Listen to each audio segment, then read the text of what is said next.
con Juan Grompone, Fernando Butazzoni, Gonzalo Pérez del Castillo y como invitado otra vez Álvaro Pérez. Cambiamos de tema ahora. Este miércoles se inauguró un domo de metal que recubre el reactor de la planta nuclear de Chernóbil, que explotó en el trágico accidente del 26 de abril de 1986. El presidente de Ucrania, Volodymyr Zelensky, dijo, hablando en la inauguración, que los turistas podrán visitar la zona para descubrir el único lugar donde la naturaleza renació después de un desastre causado por humanos. El mandatario aseguró que convertirá en la zona de exclusión en uno de los puntos de crecimiento de Ucrania mediante la creación de un pasillo verde. Tenemos que mostrarle este lugar al mundo, a científicos, ecologistas, historiadores y turistas, añadió el presidente. Este anuncio de Zelensky se produce apenas un mes después del estreno del último capítulo de la exitosa serie de HBO, justamente titulada Chernóbil. Álvaro, tú viste la serie, tú proponías hablar de este tema, Juan también estaba muy interesado, no sé, ¿quién larga? No, él. Empiezo yo, bueno, pues voy a hablar entonces un poco de la serie, ¿no? Sí, porque yo la serie no la vi, claro. Les cuento un poco entonces. Yo tampoco la vi y, por supuesto, quiero verla, pero me sirve que ustedes me adelanten por qué tengo que verla. Se la recomiendo encarecidamente, primero por una cuestión que puede parecer formal, pero es un sello de calidad, que es una serie de HBO. HBO, en este caso, con Sky, es una serie británica, y como saben, la cadena HBO hace series de mucha calidad, muy bien filmadas, pero en este caso creo que además de la filmación, lo interesante es el tema, ¿no? Es un tema interesante porque hace 33 años que pasó, pero por algún motivo nos sigue removiendo. Nos sigue removiendo desde el punto de vista histórico, y esto la serie se aborda, que es, por así decirlo, los entresijos del sistema comunista, es decir, cómo funcionaba el régimen comunista de la Unión Soviética y cómo actuaron algunos de sus protagonistas, y específicamente uno, que es Legasov, que es un científico que estuvo al cargo, de alguna manera, de toda la comisión en la que se determinaba qué había sucedido y cómo debía combatirse el accidente nuclear. Tenemos eso, tenemos la historia, pero tenemos también en la serie las historias personales. Le ponemos rostro a la tragedia. Y ahí hay que mencionar, aunque luego sé que Fernando va a contar algo también, a la premio Nobel Svetlana Alexievich, bielorrusa, periodista, que escribió un libro titulado Voces de Chernóbil, en el que se cuentan precisamente historias de personas que sufrieron la catástrofe en primera persona. Y una de esas historias, que es la historia de una mujer y su marido, que es su esposo, que es bombero, abre precisamente la parte de la serie en el primer capítulo. Es decir, tenemos la historia y tenemos las historias.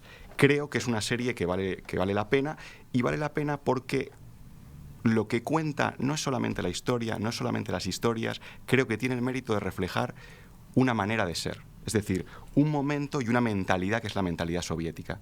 Uno ve esa serie y puede entender ciertas cosas. Puede entender, por ejemplo, cómo había gente que cuando se produce el accidente nuclear dice: no, el reactor no puede haber explotado, no puede haber pasado esto.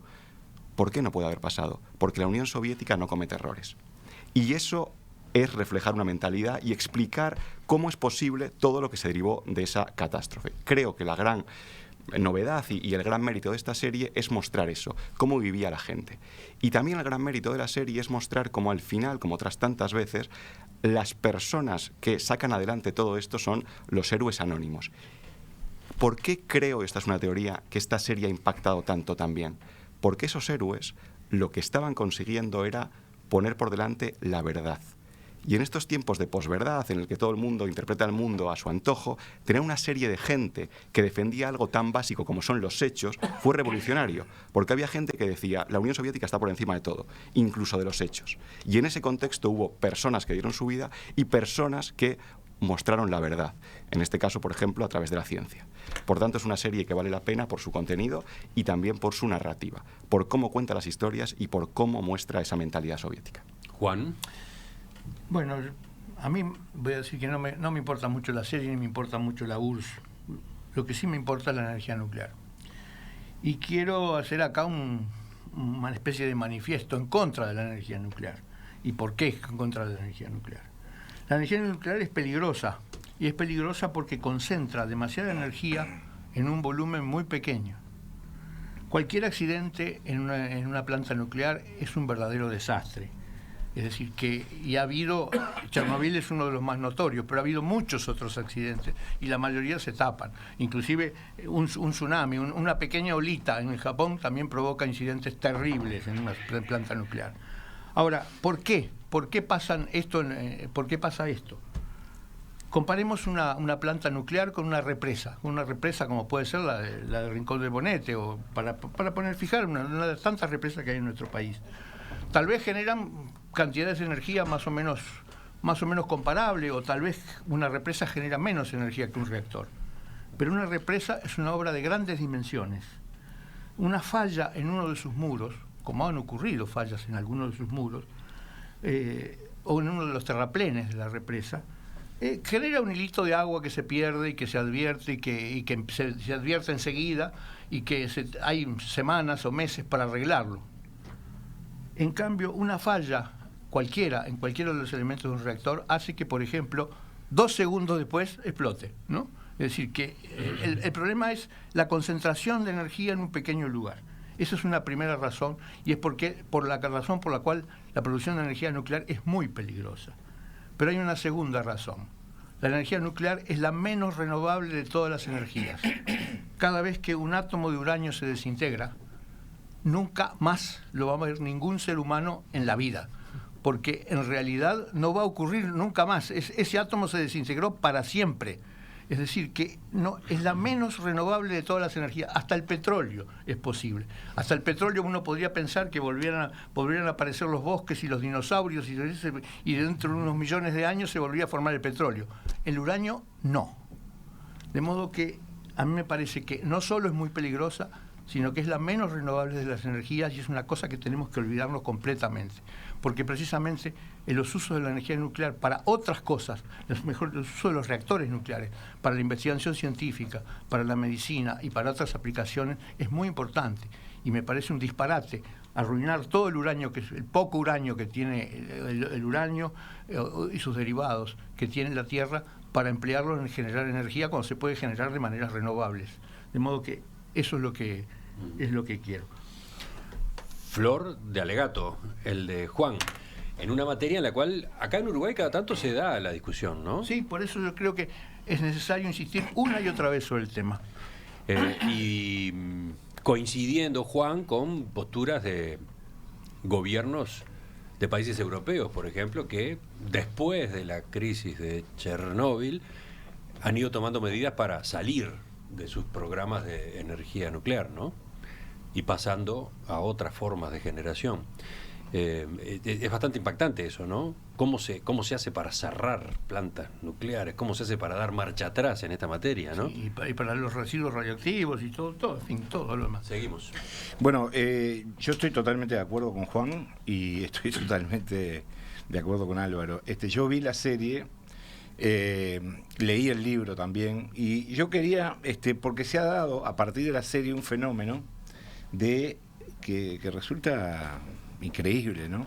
De turismo internacional hacia la zona de Pripyat y de Chernóbil, más específicamente. Y esta escritora, esta periodista, Svetlana Alexievich, que trabajó el tema con una delicadeza y una precisión extraordinaria, porque hizo cientos y cientos y cientos de entrevistas, y después esas entrevistas las volcó textuales en su libro Voces de Chernóbil. Es decir, que su intervención fue de edición, por decirlo así, pero no modificó para nada los textos.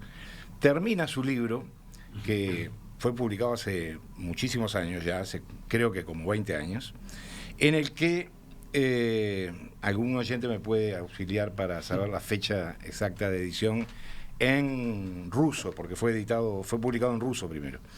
Voy a leer un párrafo, termina su libro diciendo lo siguiente, a modo de epílogo lo titula ella: la oficina turística de Kiev les ofrece un viaje a la ciudad de Chernóbil y a las aldeas muertas. Se ha elaborado un itinerario que empieza en la ciudad muerta de Pripyat. Los turistas examinan los altos edificios abandonados, con su ropa ennegrecida en los balcones y los cochecitos de niños. El antiguo puesto de la policía, el hospital y el comité municipal del partido. Ahí aún se conservan, inmunes a la radiación, las consignas de la época comunista. Desde la ciudad de Pripyat, la excursión prosigue por las aldeas muertas, por donde corren entre las casas y a la luz del día los lobos y los jabalíes, que se han reproducido de a miles, todos contaminados. Esto de alguna manera lo que hace es reflejar uno de los problemas que planteaba Juan, que es que no hay marcha atrás. Es decir, cuando ocurre un episodio de este... Y yo quería aclarar que el de Chernóbil no fue el único, ni fue el primero, hubo otros muy graves, antes y después. La gran diferencia, ¿cuál fue? Bueno, justamente el management de la crisis, ¿no?, que hizo el gobierno soviético. Una vez que se producen estos accidentes, las situaciones son muy difíciles de contrarrestar. En Fukushima, por ejemplo, que a raíz de un terremoto y un tsunami posterior también hubo una fusión de uno de los reactores, no saben cómo van a hacer para desmontar esa estructura que está emitiendo radiación, y emitirá radiación por cientos de años o por miles de años, ¿no? Entonces me parece que es un tema muy importante, y me parece que sería bueno que la gente o leyera el libro. Por internet lo pueden comprar, el ebook vale creo que 4 euros, digo para que no digan que sale muy caro. Comprar el libro y ver la serie, porque me parece que puede ayudar a hacer conciencia y a que más gente cada día esté en contra de esta locura que es la generación de energía eléctrica a través de la reacción nuclear. Hay oyentes que preguntan cómo se llama la serie. La serie se llama Chernóbil. Chernóbil, punto. Es una miniserie de 5 capítulos, de un gran realismo casi documental, y con absoluta fe, con absoluta precisión y con absoluto respeto por los hechos. Hay un solo elemento que es falso en la serie, que es que en un momento determinado dicen que en Chernóbil no había contadores de radiación adecuados, y eso es falso, sí lo sabía, y eso fue lo primero que ya despertó la alarma. Pero después la serie es muy realista, a veces para mi gusto incluso demasiado, es muy dramática y muy difícil de ver, hay que advertirlo, pero es muy valerosa. ¿Quién no habló todavía? Yo me he quedado con muy poco para decir, porque la verdad es que estoy 100% de acuerdo con lo que dijeron los tres, cosa que no me sucede muy seguido, creo que no me ha sucedido nunca. Estoy de acuerdo con Álvaro en que, bueno, primero, Fernando, sí, tenés razón, en 1957 hubo también un derrame de estos en un lugar cuyo nombre es imposible acordarse. No solo eso, todos los ensayos de bombas atómicas que hicieron también en otro lugar de Rusia, por allá perdido en Siberia, de cuyo nombre tampoco me acuerdo, dejaron pero tremendas repercusiones. Había ciudades que ni siquiera figuraban en el mapa, que era gente que las hacían vivir alrededor de estos reactores donde se estaba produciendo el plutonio para las bombas y eso. Y esta gente vivía ahí con muy buenas condiciones de vida, pero expuesta a radiaciones brutales. Y por supuesto no podían decir nada. No podían ni siquiera entrar y salir de la ciudad. Y cuando uno salía de la ciudad, le metían a alguien del partido que le hacía una serie de preguntas, y si el tipo contestaba que sí, que estaba todo bien, que lo llovían ahí, que ahí no pasaba nada, todo, el tipo le decía, muy bien, entonces podés volver tranquilo. Si hubiera dicho, sí, la verdad es que ahí está todo el mundo trabajando en cuestiones nucleares y todo, no volvía. Es decir, eran verdaderas cárceles rodeadas con esta gente. Es decir, y en eso, haciéndoles creer que la realidad era otra, lo que tú dijiste. El régimen fue una teocracia verdaderamente. Es decir, la verdad es esta, y ustedes no analicen, no vean, no miren, ustedes tienen que creer esto. Es decir, sí que eso es verdad. Y lo que se produjo tiene que ver con eso. Así que por suerte esta vez alguna gente tuvo el coraje de decir, no, mire señores, el rey está desnudo. Así que de acuerdo totalmente con ellos dos. Y con Juan también. Yo recuerdo que tú me contaste que Carlos Maggi, que yo lo oí en esta tertulia defender muchas veces la energía nuclear, un día tú tranquilamente en una antesala de la tertulia le contaste el cuento del uranio y le dijiste que eso no volvía nunca más. Y Carlos Maggi quedó afectado y después no volvió a defender la energía nuclear. Sí, desde la audiencia aparecen mensajes como el de Silvia que recuerdan la eterna disputa entre Juan y Maggi por este tema. Pero al final se convenció. Único asunto que ponía en riesgo su amistad. Dice, no era para tanto, ¿no? No era para tanto, pero se dieron debates muy profundos acá en esta misma tertulia sobre este tema. Mayer era un acérrimo defensor de la energía atómica, pero y él lo veía de las plantas de generación de energía atómica, y las impulsó con aquellas columnas en el diario El País los domingos en distintas ocasiones, ¿no? Claro, pero él lo veía desde afuera, es decir, él no tenía los elementos para eso de que cada átomo de uranio que se desintegra nunca más va a volver a existir para los seres humanos, ¿no? Ese es un argumento fuerte, pero me quedé pensando en otro a raíz de lo que decía Fernando. ¿No hay un plan B para cuando se construye una planta de estas? ¿No está previsto el escenario de una ruptura, una fisura? Digo, porque ahora ustedes dicen no se sabe qué hacer con lo que quedó de la de Fukushima, por ejemplo, sí, ¿no? Pero eso es un problema de todas las plantas atómicas, de todas las plantas nucleares, porque los ingenieros, tus colegas, ¿no prevén el escenario de un desastre? ¿El escenario de un inconveniente? Pero dejemos de lado el desastre. Una estimación que se hace es que lo que cuesta instalar una planta nuclear es exactamente igual a lo que cuesta desmantelar una planta nuclear.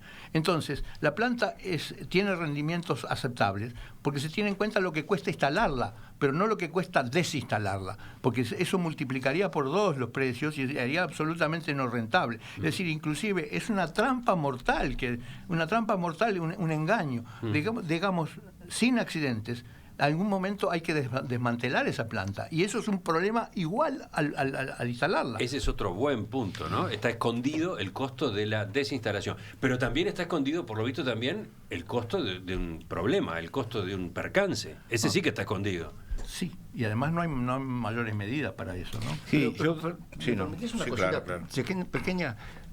El otro día estaba leyendo una cosa sobre una planta, esta sí me acuerdo el nombre, se llamaba Mayak.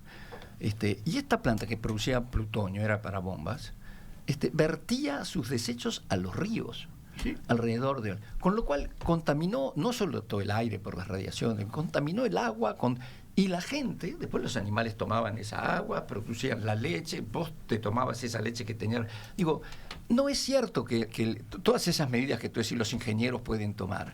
En realidad, esta gente con los desechos nucleares tenía muy poco respeto por eso. Es decir, es un elemento tremendamente peligroso y hay que tener un cuidado enorme cuando se manejan esas cosas. Sí, yo diría que la razón por la cual se instalan plantas nucleares es para producir plutonio, y el plutonio es porque se usa para las armas, para las bombas atómicas. Bueno, eso quería señalar yo, ¿no? Que la irresponsabilidad en el manejo de la energía nuclear en sus diversas formas tiene larga data, empezando por las bombas atómicas en Hiroshima y Nagasaki, que lanzadas por Estados Unidos al final, las postrimerías de la guerra, que mataron a cientos de miles de personas civiles y millones tal vez por efectos posteriores de la radiación, etcétera. Está también vinculado con el uso de preparación de esas bombas. Tanto Estados Unidos como la Unión Soviética, como Francia en el Pacífico. Yo recuerdo una anécdota realmente estremecedora. Yo tuve el honor de conocerlo a Thor Heyerdahl, que era un científico y además un aventurero, que fue uno de los integrantes de la expedición de la Kon-Tiki, que cruzó el Océano Pacífico. La balsa Kon-Tiki. La balsa Kon-Tiki. Y otras expediciones. Claro. Y él, después de esa experiencia, terminó viviendo en el Pacífico Sur, y allí tuvo su familia y tuvo varios hijos. Una de sus hijas se enfermó de cáncer a los 15 años y se murió. Cuando yo vivía en Suecia, creo que era la primera vez, por razones históricas y políticas, que el presidente francés visitaba Suecia, y en la entrada del aeropuerto estaba Thor Heyerdahl con un cartel que decía Liberté, Égalité, Fraternité, Radioactivité. Y se convirtió en un militante contra la energía nuclear hasta el fin de su vida. Oyentes, una cantidad de mensajes de los oyentes. Varios, como ¿quién? Bueno, como Jorge, preguntan, ¿nadie habla de las plantas atómicas que existen en Argentina? Están acá muy cerca. Sí, es lo mismo. Para mí todas las plantas son iguales, estén cerca o lejos, porque además para la radioactividad el planeta es un pañuelito, ¿no? Claro. No, por eso, de algún modo lo que los oyentes están diciendo es, ojo, que esa realidad o ese riesgo no es algo que a nosotros no nos toque, justamente, ¿no? Este tema que apuntas, en España pasaba que el argumento de mucha gente para decir que era bueno abrir centrales nucleares era: si hay un desastre en Francia nos va a tocar, abrámosla nosotros. Y, bueno, abrámosla primero. Exactamente, ¿no? Y luego otro tema que se ha tocado aquí, me parece no menor, es el tema de las consecuencias no deseadas y que no conocidas, que es todavía más dramático, porque no hay datos oficiales de todo lo que pasó en Chernóbil a nivel de víctimas. Exacto. Greenpeace estimó en su día 100.000 muertes relacionadas con todo esto, pero la Unión Soviética dijo que eran 24, 34, una cifra Y la muy ONU menor. dijo que eran 1000, creo. Entonces, es muy difícil medir porque, claro, hay muchos efectos secundarios a nivel Después de años, además. Exactamente, cánceres, etcétera, etcétera, que uno no sabe exactamente qué es lo que han dejado. Bueno, esta protagonista de la historia, que es la esposa del bombero Ignatiev, o Ignatienko, estaba embarazada cuando ocurre el accidente. Ella finalmente da a luz en Moscú, pare una niña, creo, que muere a las pocas horas, había nacido con cirrosis, con problemas renales, etcétera, etcétera, ¿no? Producto, obviamente, de la radioactividad que había recibido de su contacto con su marido, que estaba enfermo, quemado por la radioactividad, internado en un hospital, ¿no? Volviendo ahora a Álvaro, ¿cómo ves esta iniciativa del presidente de Ucrania? Bueno, yo quería comentar algo sobre el tema del turismo, porque esta serie ha hecho que en el mes de junio, mientras se emitía y finalizó la emisión, ha aumentado un 40% en la zona, solo por la serie lo que ha generado. Pero me parece interesante este fenómeno del turismo, que uno piensa en Chernóbil y le parece algo un poco incluso loco, pero hay un nicho de turismo que es el turismo de catástrofe. Sí. Es decir, el caso más, aunque aquí también hay otros elementos, obviamente, ¿no? Pero pensemos en Auschwitz. La gente va a ver ese tipo de cuestiones. Ya digo que ahí entra otro elemento también quizá más profundo. Pero existe en Estados Unidos los museos del horror. Es decir, en una casa en la que asesinan a un tipo, hacen un museo para que la gente vaya a ver cómo fue el asesinato de tal familia. Y pague, ¿no? Y pague. Pague por eso. Aquí el valor que está intentando darle el presidente de Ucrania es decir, bueno, vengan a ver esto, pero ojo que hay mucho más para mostrar. Esta es una zona linda, que está queriendo abrir un poquito el campo y que no se centre uno solo en eso.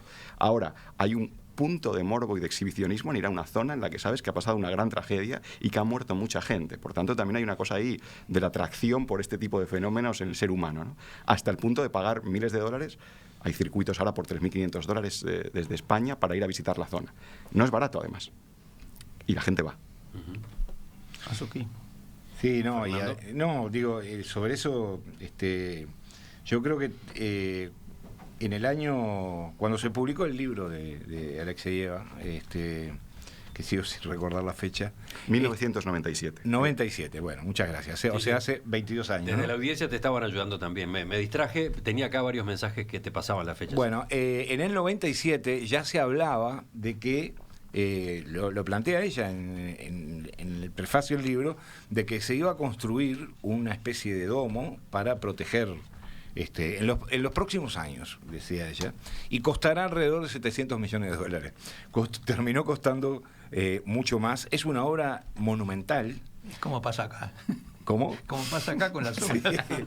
Es una obra monumental, pero que además dudosa, porque como decía Juan, es un domo, para que tengan una idea, es una especie de gigantesca cúpula de acero. Sí, en la emisión en video, en perspectiva, ya apareció alguna imagen, capaz que podemos poner de nuevo otra. Que se supone que es un acero, además, que de una alta densidad y resistencia, capaz de retener la radiación, etcétera. Pero son suposiciones, es decir, nadie sabe. Ahí está. Eso es, para que tengan una idea, en la parte, digamos, en la parte más alta, mide 110 metros de altura. Y dentro de esa cúpula lo que hay es el reactor, digamos, con el agujero, con el cráter que hizo la explosión y los restos de material radioactivo que están ahí metidos todavía. Hay oyentes que preguntan si es seguro viajar a la zona de Chernóbil. Bueno, tienes que ir con un guía, eso está claro, es decir, no puedes entrar por tu cuenta, hay una serie de visitas guiadas y tienes que firmar una serie de documentos en los que liberas de responsabilidad a la agencia. Es decir, del todo claro pareciera no estar. Yo quiero recordar... Impresiona que tanta gente se entusiasme a ir, ¿no? Quiero Y recordar producto de la que- frivolidad contemporánea. Quiero recordar que todos los que participaron en Los Álamos, en la fabricación de las primeras bombas atómicas, prácticamente todos murieron de cáncer, y eso que la miraban desde lejos las explosiones. Hay algo más todavía sobre el tema anterior. Lo aporta Romina, que estuvo hace poco en Rusia, ¿recuerdan? De vacaciones con la familia. ¿Qué decías, Romina? Sí, un apunte nada más que a propósito de lo que contaba Gonzalo de las ciudades secretas en la época de la URSS. Claro, todavía hoy hay en Rusia ciudades secretas y me pasó la curiosidad de que estuve con uno de los guías que me tocó durante la estadía, mexicano o colombiano, no recuerdo exactamente su nacionalidad, pero estaba casado con una rusa. Y el único momento en que pudo conocer a su suegro fue cuando se casó, porque vivían en una ciudad secreta, entonces él no puede ingresar, y de hecho la única vez que salieron sus suegros fue para el casamiento como un acontecimiento, ¿no? Y esas ciudades secretas, claro, no figuran en los mapas, y hay mucho secretismo y hermetismo en torno a qué es lo que sucede allí, ¿no? Fascinante. Pero, es fascinante. A propósito de eso, Gonzalo se acordaba del nombre, hay un documental en Netflix que habla de eso, de las ciudades secretas en Rusia.